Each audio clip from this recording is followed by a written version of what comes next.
Everyone, कैसे हो सभी? होप सभी बढ़िया होंगे, बढ़िया से प्रिपरेशन चल रही होगी। So guys, welcome back to the channel. इस वीडियो में हम बात करने वाले हैं एसबीआई क्लर्क मेंस की स्ट्रेटेजी क्या रहनी चाहिए, सभी सब्जेक्ट्स के बारे में बात करेंगे। प्लस हम लोग बात करेंगे कि कितने मॉक हमको लगाने चाहिए, और एक बहुत ही बेहतरीन टिप मैं आपको लास्ट में देने वाली हूँ, उसको स्किप बिल्कुल नहीं करना है। इसलिए वीडियो को लास्ट तक देखना है ताकि हर एक चीज़ बहुत अच्छे तरीके से आपको समझ में आए।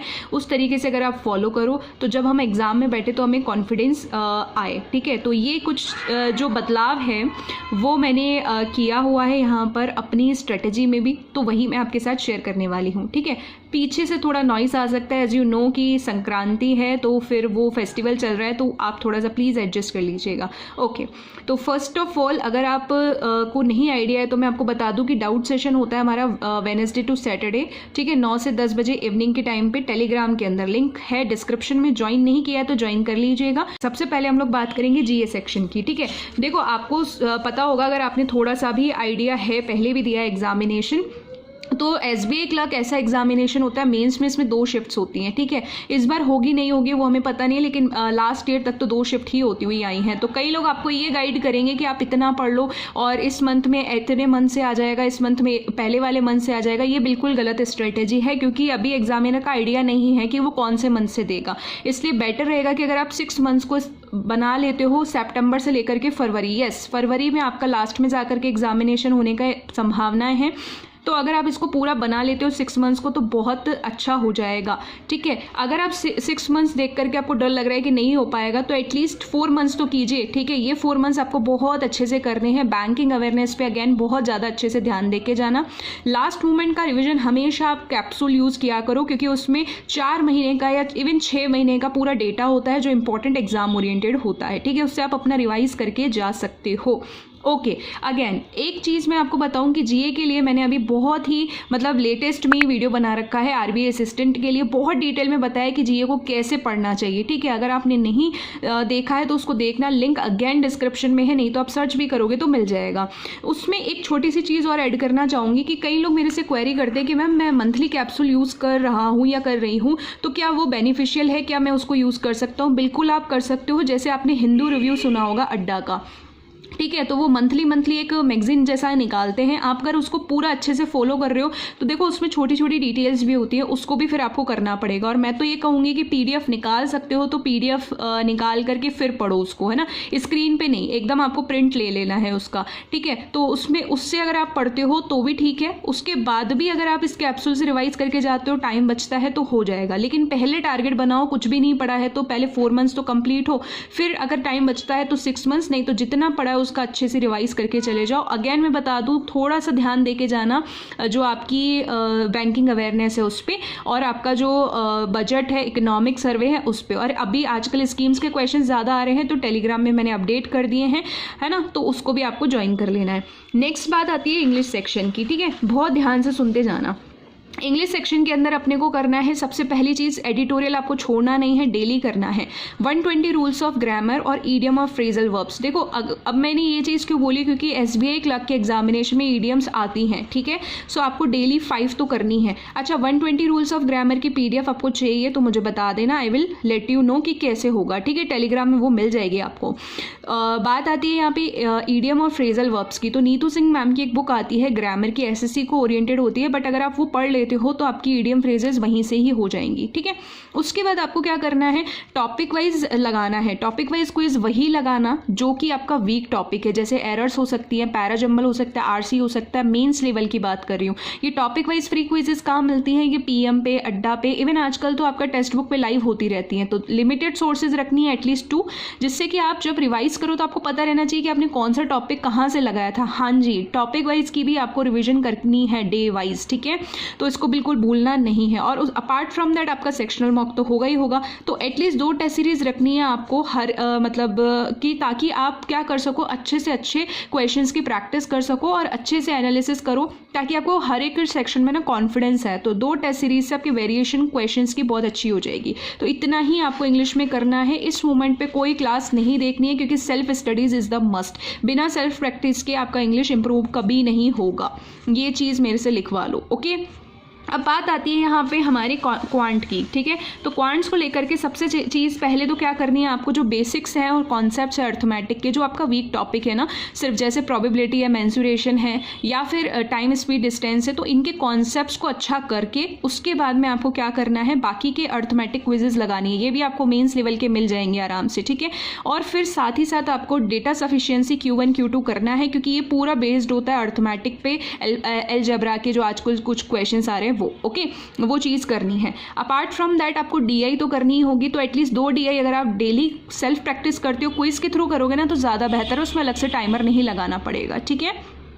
और DI के लिए आप क्लास भी देख सकते हो। देखो क्लास के लिए अगर मैं बताऊं तो हर्षल सर मेरी तरफ से रहते हैं, वैसे काफ़ी सारे टीचर्स हैं जिनको पढ़ाया हुआ काफ़ी मतलब अच्छा होता है, तो जिसको भी आप फॉलो करना चाहते हो दैट्स बेस्ट। रोहित सर भी हैं, यशराज सर भी है, किसी को भी आप फॉलो कर सकते हो जिनका आपको पढ़ाया हुआ अच्छा लगता है और उनसे आप प्रैक्टिस करते हो तो आपको समझ आता है, आपके बेसिक्स जो है वो एकदम क्लियर हैं, ठीक है। तो आप मेंस के लिए उनको फॉलो कर सकते हो, तो आप इस तरीके से DI को क्लास के थ्रू भी कर सकते हो, ओके। उसके बाद आपको एक वीडियो तो देखना ही है जो मेमोरी बेस्ड होता है एटलीस्ट लास्ट 2 ईयर्स का, उससे आपको लगता है कि आपकी प्रैक्टिस कहाँ तक जा रही है, ठीक है। वो एकदम रियल एग्जाम वाला होता है, वो आराम से उसको करके जाइए। अपार्ट फ्रॉम दैट आपका सेक्शनल मॉक तो रहता ही है। तो सिंपल सी चीज़ है कि अर्थमेटिक अगर आपका स्ट्रांग हो गए कॉन्सेप्ट्स वगैरह, तो आप पूरे क्वांट को अच्छे से हैंडल कर लोगे, क्योंकि इजी साइड पे आता है, इजी टू मॉडरेट आता है। देखो अब मेंस है तो बिल्कुल इजी तो आएगा नहीं, या प्री लेवल चीज़ें तो आएंगी नहीं, लेकिन सबसे बेस्ट चीज़ें आप QRE से निकाल सकते हो, क्योंकि इस बार GA का लेवल भी अच्छा खासा हो चुका है, ठीक है। बाकी डिपेंड करेगा एग्जाम पे, बट मैंने जो एनालिसिस किया हुआ है, मैंने भी एग्जाम दी है, तो QRE से आप अच्छा स्कोर निकाल सकते हो। ये इंपॉर्टेंट है क्योंकि सेक्शनल तो है नहीं, बट अगर हर एक सेक्शन से अच्छा दोगे तभी आप अपना ओवरऑल मार्क्स जो है वो इंक्रीज कर सकोगे। इनके अंदर अपना क्या आता है, क्रिटिकल रीजनिंग आपको करना पड़ेगा, ठीक है। तो क्रिटिकल रीजनिंग के 3 से 5 क्वेश्चंस आपको करने हैं। जो मैं क्विजेस बता रही हूँ वो फ्री तो हैं, उसके अलावा आपके पास में पेड है तो आप पेड से भी कर सकते हो, ठीक है। वहाँ आपको जरूर क्रिटिकल रीजनिंग का भी जो है क्विजेस दे रखी होंगी, ठीक है। अब क्विज नहीं मिल रही है तो देखो PDF वगैरह आपको अरेंज करनी पड़ेगी। अगर फिर भी दिक्कत आ रही है तो आप मुझे बताएंगे, I will let you know कि कैसे क्या करना है, ठीक है। क्रिटिकल रीजनिंग का एक पर्टिकुलर वीडियो भी बना रखा है, अगर कॉन्सेप्ट स्ट्रॉन्ग कर सकते हो, करना चाहते हो तो उस वीडियो को देख लेना। क्रिटिकल रीजनिंग में जितने भी टॉपिक्स आते हैं ना, सबके बारे में मैंने आपको बता रखा है कि कौन से टीचर से आप उसको कर सकते हो। तो वो जो वीडियो है वो भी मैं पिन कर दूंगी डिस्क्रिप्शन में, ठीक है। उसके अलावा रीजनिंग पे थोड़ा ध्यान देना, मेंस में input output, alpha numeric series, coded syllogisms, coded inequality और कोडिंग डिकोडिंग, ठीक है। और हाँ, डेटा सफिशिएंसी, ये कुछ चीज़ें होती हैं जो आएंगी। इसके अलावा बहुत ज़्यादा वेरिएशन देखने को नहीं मिलता है, बट इस बार रेशियो थोड़ा ज़्यादा कर दिया है क्रिटिकल रीजनिंग का और डेटा सफिशिएंसी का, जैसे हमने एग्जाम्स दिए तो एक्सपेक्टेड है, ठीक है। बट अगैन वही वाली बात है कि इससे ज़्यादा बाहर कुछ देखने को नहीं मिलता है। एक टॉपिक्स कॉमन है और यही आपको अच्छे करने हैं, स्ट्रॉन्ग करने हैं, ठीक है, रीजनिंग के अंदर। फिर वही वाली बात है, आपको सेक्शनल मॉक तो लगाना ही है, ठीक है। अच्छा, जितने भी मैंने सेक्शनल मॉक लगाए, कई लोग बहुत न्यू होंगे या फर्स्ट टाइम मेंस देने वाले होंगे, तो उनको लगता है एकदम से सेक्शनल मॉक देके डिमोटिवेशन हो जाता है। तो सेक्शनल मॉक का ही छोटा भाई होता है मिनी मॉक्स, ठीक है, जिसको हम बोलते हैं। आप दे सकते हो। देखो वो PM पे, अड्डा पे आपको फ्री क्विजेज मिलेंगे, फ्री। इवन आप तो मैंने क्या बोला, टेक्स्ट बुक पे भी आ गई। एक तो टॉपिक वाइज होता है और टॉपिक वाइज फ्री होता है, उसके अलावा सेक्शनल जो हम पेड लेते हैं, और इसके अलावा मिनी मॉक्स जो होती हैं, छोटी छोटी सी क्विजेज होती हैं, 20-20 क्वेश्चन होते हैं उसके अंदर, ठीक है। तो ये आप इस तरीके से लगाओगे तो आपको कॉन्फिडेंस आएगा, तब आप सेक्शनल भी अच्छे से दे सकते हो, उसका रिवीजन भी अच्छे से कर सकते हो, ठीक है। ये चीज़ याद रखें हमेशा, ओके। जब भी आपसे कोई चीज़ टिपिकल नहीं हो पा रही है ना, तो उसको सेगमेंट्स में तोड़ करके आप करोगे तो वो आपको हैबिचुअल भी होगी और धीरे धीरे आप उसमें फ्लो लेके आ सकते हो। अब बात कर लेते हैं यहाँ पे टाइम कितना देना चाहिए, ठीक है। तो देखो टाइम आपके लिए मैं आपको बता देती हूँ। GA अगर आपने पढ़ रखी है पहले से तो 2 घंटे और इससे भी कम सफिशिएंट होगी, क्योंकि आपको रिवाइज करना है, देन क्विज लगानी है, ठीक है। अपार्ट फ्रॉम दैट अगर आप पढ़ना आप स्टार्ट करोगे तो 2.5 घंटे से 3 घंटे आपको चाहिए। इतने कम, इससे कम में तो आई डोंट नो कि आप GA कैसे करोगे, ठीक है। ये चीज़ याद रखिएगा। इंग्लिश के लिए आपका 1 से 1.5 घंटा, अगर इंग्लिश आपकी अच्छी है तो 1 घंटा भी इनफ होगा, बट एटलीस्ट आप रिवाइज वगैरह करोगे तो इतना मोर देन इनफ होगा, ओके। रीजनिंग के लिए अगैन 1 से 1.5 घंटा। क्यों? क्योंकि देखो सेक्शनल मॉक वगैरह से ही ज़्यादा चीज़ें आपकी कवर हो जाएंगी, ज़्यादा एक्स्ट्रा में जाना नहीं। अगर आपने हाफ आवर भी क्रिटिकल रीजनिंग को दिया या मान लो 15-20 मिनट भी दिया तो आपका काम बन जाएगा। देन आपका आता है क्वांट की बात यहाँ पे। तो क्वांट में आपको 2.5 घंटे देने हैं। इस टाइम स्लॉट में आप अपने हिसाब से चेंजेस कर सकते हो। जो आपका वीक सेक्शन है उसको डेली करना है आपको, उसको आप छोड़ नहीं सकते। तो इस टाइम स्लॉट में आप अपना चेंज कर सकते हो। भाई चेंज कैसे करोगे? जो आपका सेक्शन अच्छा है उसमें टाइम कम करोगे और दूसरा जो वीक है उसमें इंक्रीज़ करोगे, ठीक है। अगर आप एक वर्किंग एस्पिरेंट हो तो देखो फिर वो आपको अपने स्केड्यूल के हिसाब से टाइम निकालना पड़ेगा। मॉर्निंग का निकालना पड़ेगा, जब आप ऑफिस से लौटते हो उसके बाद में इवनिंग का कितना टाइम दे सकते हो, वो आपको पूरा रूटीन अगर क्रैक करना एग्जामिनेशन तो निकालना तो पड़ेगा, ठीक है। उसके बाद में आपको कुछ एक्स्ट्रा टाइम रखना है जो कि 30 मिनट्स से 1 घंटे का हो सकता है, कि पूरे दिन में आपने जो भी पढ़ाई करी है उसका रिवीजन और एनालिसिस अच्छे से होना चाहिए, ठीक है। रिवीजन एनालिसिस करके फिर ही आप सोओगे, वरना आप नहीं सोओगे, ठीक है। ये चीज़ है। देन आपके पास बात आती है यहाँ पे कि कितने फुल लेंथ मॉक देने चाहिए। मिनी मॉक के बारे में मैंने ऑलरेडी आपको बता दिया। एटलीस्ट आपको 5 से 7, क्योंकि क्लैरिकल लेवल का एग्जामिनेशन है, आप पूरे सिटिंग दे सकते हो, इसीलिए 5 से 7 मॉक आपको लगाने हैं। जब आपको लगता है कि 15 दिन बचे हैं, अब मेंस का एग्जाम होने वाला है इंक्लूडिंग प्रीवियस ईयर पेपर, तो 5 से 7, अगर आप 7 नहीं लगा पा रहे, 5 भी अच्छे से लगा के रिविजन कर लिए हो बहुत है, क्योंकि आपने सेक्शनल भी दिए हैं, उसके अलावा मिनी मॉक्स भी दिए हैं, उसके अलावा टॉपिक वाइज क्विज, तो बहुत सारा आपने पढ़ लिया ऑलरेडी, ठीक है। अब एक टिप की जो मैं बात कर रही थी, देखो मैंने क्या लिखा है यहाँ पे, मेक पर डे प्लान, ठीक है। हर दिन का आपको प्लान बनाना है। Without plan nothing is possible और with plan nothing is impossible. ये बात बिल्कुल सच साबित होगी। टू डू लिस्ट की मैं यहाँ पे बात कर रही हूँ। अगर आप अपने हिसाब से इस चीज़ों को टू डू लिस्ट बना करके पढ़ते हो तो एक भी चीज़, एक भी टॉपिक ऐसा नहीं रहेगा कि आपको कॉन्फिडेंट ना हो उसके अंदर, मतलब आप पूरा पेपर इतने अच्छे लेवल से टैकल करके आ सकते हो। ये चीज़ मैंने डेफिनेटली RBPS क्लर्क्स की तैयारी से देखी है, ठीक है। तो ये ज़रूर करना। टू डू लिस्ट समझ नहीं आ रही कैसे क्या करना है, तो अगेन टेलीग्राम का रास्ता है आपके पास हमेशा खुला हुआ, उसमें आप जुड़ जाना, उसमें सुनो, रोज जर्नलाइज टू डू लिस्ट आती है, उसको आप फॉलो कर सकते हो।